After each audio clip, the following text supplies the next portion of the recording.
الحمد للہ رب العالمین والصلاة والسلام علی سید الانبیاء والمرسلین اما بعد اعوذ باللہ من الشیطان الرجیم بسم اللہ الرحمن الرحیم۔ اے اشکار رسول، ابھی جو ایام ہم گزار رہے ہیں یعنی یہ ذی الحج کے ایام ہیں، اور 8 تاریخ آئے گی، پھر 9، پھر 10 ذی الحج، اور اس کے آگے 11 تا 13 ذی الحج۔ یہ انتہائی اہم اور فضیلت والے ایام ہیں۔ توجہ کے ساتھ سنیے گا۔ اللہ پاک کے نبی حضرت ابراہیم خلیل اللہ علیہ السلام نے جس رات بیٹے کی قربانی کے متعلق خواب دیکھا، اس سے اگلے دن یعنی 8 ذی الحج کا دن تھا۔ 8 ذی الحج کا دن تھا۔ اس دن ابراہیم علیہ السلام غور و فکر کرتے رہے کہ یہ خواب اللہ پاک کی طرف سے وحی ہے یا نہیں۔ اس لیے 8 جو ذی الحج ہوتی ہے اس کو کہتے ہیں یوم الترویہ۔ یوم الترویہ اس کا مطلب یہ ہے کہ یعنی سوچو بچار کا دن، آپ سوچتے رہے۔ اور پھر جو 9 ذی الحج کو ابراہیم علیہ السلام پہچان گئے کہ یہ خواب اللہ پاک کی طرف سے وحی ہے، اس لیے 9 ذی الحج کو یوم عرفہ، یوم عرفہ اس کا مطلب ہے یعنی پہچاننے کا دن۔ پھر آگے 10 ذی الحج کو حضرت ابراہیم علیہ السلام نے اپنے شہزادے حضرت اسماعیل علیہ السلام کے گلے پر چھری رکھی اور اطاعت و فرما برداری کی، اور محبت الہی، جذبہ ایثار و قربانی کی لازوال مثال قائم فرمائی۔ اسماعیل علیہ السلام کے فدیے میں جنت سے مینڈا لایا گیا، اور حضرت ابراہیم علیہ السلام نے اس کی قربانی فرمائی۔ اس لیے 8 ذی الحج کو یوم النحر یعنی قربانی کا دن، یوم کا مطلب دن، نحر میں نے یعنی قربانی، یوم النحر کا مطلب ہو گیا قربانی کا دن۔ اس کے بعد جو 3 دن ہیں یعنی 11، 12 اور 13 ذی الحج، ان کو ایام تشریق کہا جاتا ہے۔ مکمل آپ ویڈیو دیکھیں گے تو آپ کو ایام تشریق کی فضیلت اور یہ کیا ہے تمام باتوں کا علم ہو جائے گا۔ حضرت معاذ بن جبل رضی اللہ تعالیٰ عنہ سے یہ روایت ہے کہ اللہ پاک کے آخری نبی صلی اللہ علیہ وآلہ وسلم نے فرمایا، جس نے 5 راتوں کو زندہ کیا یعنی جاگ کر عبادت میں گزاری، اس کے لیے جنت واجب ہے۔ وہ 5 راتیں کون سی ہے؟ توجہ کے سنیں، یہ راتیں آنے والی ہیں۔ یوم الترویہ یعنی 8 ذی الحج کی رات، نمبر 2 لیلۃ العرفہ یعنی 9 ذی الحج کی رات، نمبر 3 لیلۃ النحر یعنی 10 ذی الحج کی رات، اور نمبر 4 ہے لیلۃ الفطر یعنی عید الفطر کی رات، اور نمبر 5 کیا ہے؟ لیلۃ نصف من شعبان یعنی شب برات۔ حاضرین، عبادت جب بھی کی جائے اس کی برکتیں ہی برکتیں ہیں، فضیلتیں ہی فضیلتیں ہیں۔ البتہ یہ ایام جو ابھی ہم گزار رہے ہیں اور یہ راتیں جو حدیث پاک میں بیان ہوئیں، یہ بطور خاص عبادت کی راتیں ہیں۔ ہمیں چاہیے کہ اپنی مصروفیات میں کچھ کمی لائیں، وقت نکالیں اور یہ راتیں عبادت میں گزاریں۔ فرض نماز یاد رکھیں کہ فرض نماز تو پڑھنی ہی پڑھنی ہے، اس کے ساتھ ساتھ نفل نمازیں پڑھیں، چاش اشراق کے نوافل پڑھیں، صلاۃ التسبیح پڑھیں، تحیۃ المسجد پڑھیں، تحیۃ الوضو پڑھیں، صلاۃ الاوابین پڑھیں۔ 5 نمازیں جو فرض ہیں، فجر، ظہر، عصر، مغرب، عشاء، یہ تو فرض ہیں، یہ تو پڑھنی ہی ہے، لیکن اس کے ساتھ ساتھ ان ایام میں جو ہے رات میں بھی پڑھ سکتے ہیں، دن میں بھی پڑھ سکتے ہیں، نفلی عبادت بھی کیجیے۔ رات کو موقع ملے تہجد کی نماز پڑھیں، قرآن کریم کی تلاوت کریں، اللہ پاک کا ذکر کریں، نبی پاک پر کثرت سے درود پاک پڑھیں، دینی کتابیں پڑھیں، علم دین سیکھیں۔ غرض کسی نہ کسی طرح ہماری یہ راتیں عبادت ہی میں گزریں۔ ایک تسبیح لے لے، تسبیح اللہ کا ذکر کرتے رہے، نبی کریم پر درود پاک پڑھتے رہے تو انشاءاللہ ڈھیروں نیکیاں نصیب ہوں گی، ثواب ملے گا، اور اللہ پاک نے چاہا تو انشاءاللہ الکریم جنت میں داخلہ بھی نصیب ہو جائے گا۔ آئیے اب ہم آپ کو بتاتے ہیں کہ تکبیر تشریق ہے کیا اور کب سے کب تک پڑھنی ہے، اس کی ابتدا کب سے ہوئی۔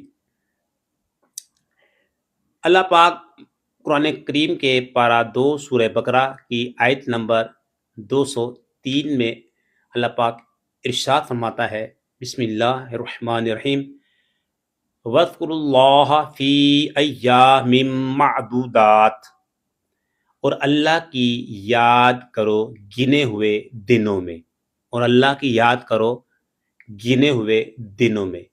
تفسیر صراط الجنان میں گنتی کے دنوں سے مراد ایام تشریق ہے، اور ذکر اللہ سے مراد نمازوں کے بعد اور دوران حج رمی جمرات کے وقت تکبیر کہنا ہے۔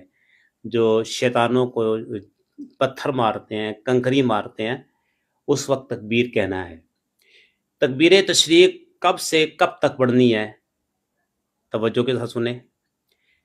خیال رہے کہ نام کے اعتبار سے 11 ذی الحج سے لے کر 13 ذی الحج تک یعنی 3 دن ایام تشریق کہلاتے ہیں، لیکن تکبیر تشریق پڑھنے کا جو حکم ہے وہ 9 ذی الحج کی فجر سے 13 ذی الحج کی عصر تک، 9 ذی الحج کی فجر سے 13 ذی الحج کی عصر تک ہے۔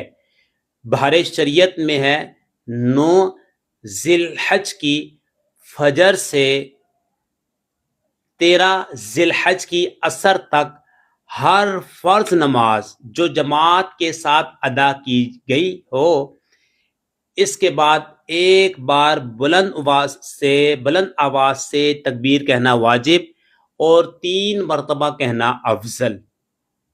اسے تکبیر تشریق کہتے ہیں۔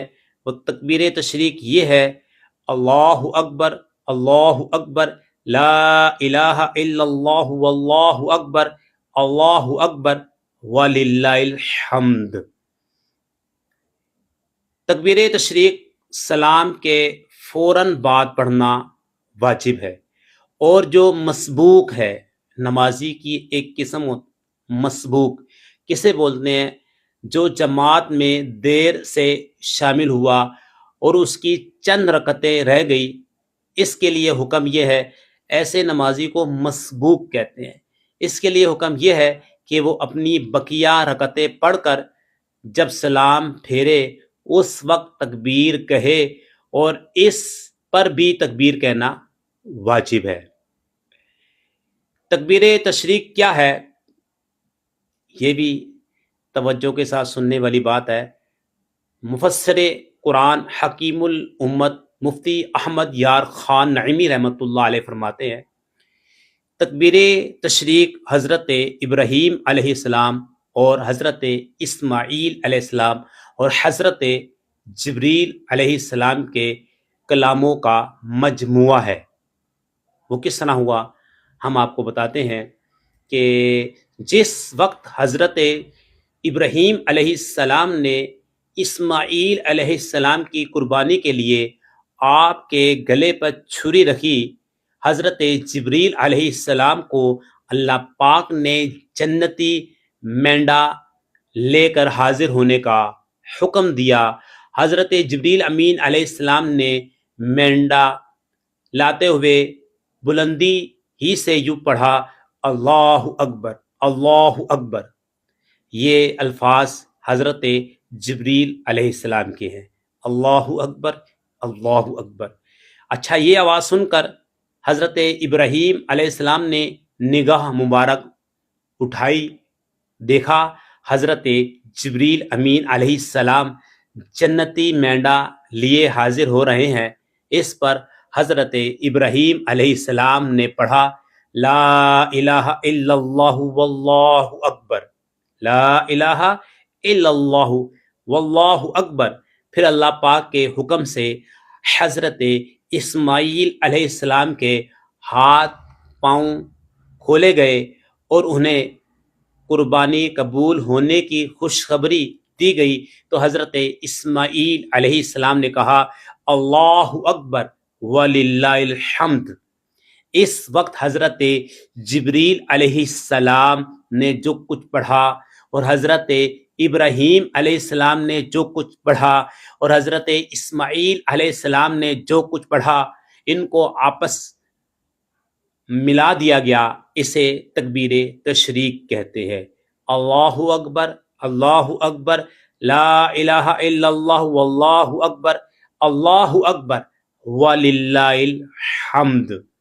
ناظرین، ہم بھی کوشش کریں کہ ان عظیم ہستیوں کی یاد میں ایام تشریق میں ہر نماز کے بعد آنکھیں بند کر کے حضرت ابراہیم علیہ السلام اور اسماعیل علیہ السلام کی قربانی کا تصور باندھ کر تکبیر تشریق پڑھیے۔